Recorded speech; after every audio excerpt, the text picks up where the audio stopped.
Tout au fond d'une mare ombragée vivait une grenouille. Elle n'était pas plus verte que les voisines, elle ne coassait ni plus fort ni de manière plus harmonieuse. Elle n'avait pour ainsi dire rien qui la distinguait des autres batraciennes. Rien, à part peut-être un rêve. Notre grenouille s'appelait Coazette, et elle rêvait de voler comme un oiseau. Elle voulait s'élever au-dessus de la végétation dense du marécage, au-dessus des arbres les plus hauts, au-dessus même des nuages.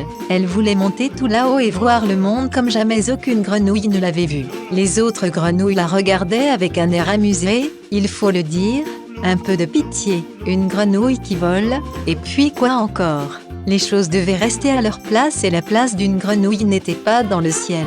Mais Coazette n'en avait rien à faire de la vie de ces rabat-joie. Elle allait voler, elle allait leur montrer qu'ils se mettaient la patte dans l'œil. Elle avait commencé à analyser la situation, les oiseaux qui volaient avaient des plumes. Elle avait donc commencé une collecte de toutes les plumes qui tombaient dans leur marécage.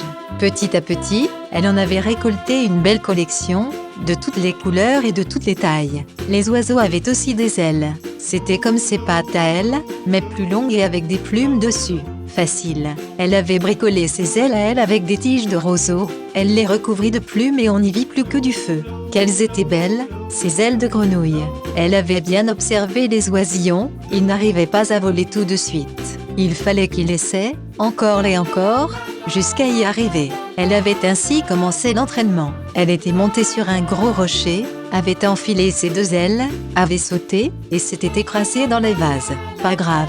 Coazette recommença encore et encore. Elle y passa des jours et des jours. Elle s'écrasa, avala de la vase, recracha de la vase, coessa de mécontentement. Mais elle n'abandonna pas. Le printemps fut remplacé par l'été, l'été tira sa révérence à l'automne. Et Coazette vit à travers le feuillage qui s'était fait plus rare les oiseaux migrateurs prendre la direction du sud pour passer l'hiver. Ils étaient si hauts, là, dans le ciel. Ils étaient si hauts qu'ils ne pouvaient pas voir le marécage et une pauvre grenouille qui aurait tout donné pour les rejoindre. Ils étaient si hauts, si hauts.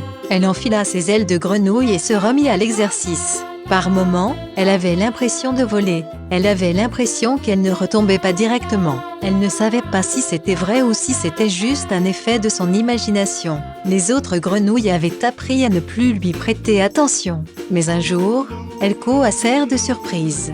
Parce que Coazette ne retomba pas. Un battement d'ailes de grenouille, elle s'éleva au-dessus de la vase. Un autre battement, elle survola le tronc tombé. Encore un battement, elle s'éleva au-dessus des arbres sans feuilles. Un battement, un battement, un battement, elle sentit l'air frais du dessus de la cime des arbres, si différent de celui du marécage. Elle baissa les yeux sur le cœur de coassement qui s'était soudain élevé. Les autres grenouilles étaient si petites, presque invisibles dans la végétation. Et elle était loin au-dessus. Elle était dans le ciel, là, avec ses ailes de grenouille. Elle était dans le ciel, avec les oiseaux migrateurs. Elle était dans le ciel. Elle coassa de fierté, et prit la direction du sud.